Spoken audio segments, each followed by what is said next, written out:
Welcome to the 59th commencement at Cypress College.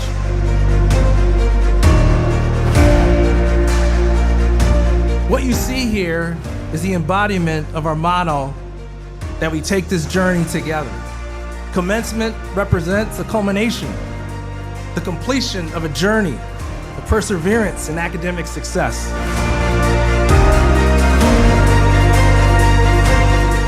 Today, as you walk across the stage, consider it as a bridge from what you accomplished to a joyful realm of endless possibilities. I'm not going to ask you to change the world tonight. It is just too big of a task to do all at once. I'm going to ask you to be grateful for the seat you are in right now. I'm going to ask you to be grateful for the people who carried you here, even the ones who carried you imperfectly. And I'm going to ask you to be grateful for Cypress College, for a faculty that showed up, for a campus that held you, for a community that decided you were worth investing in.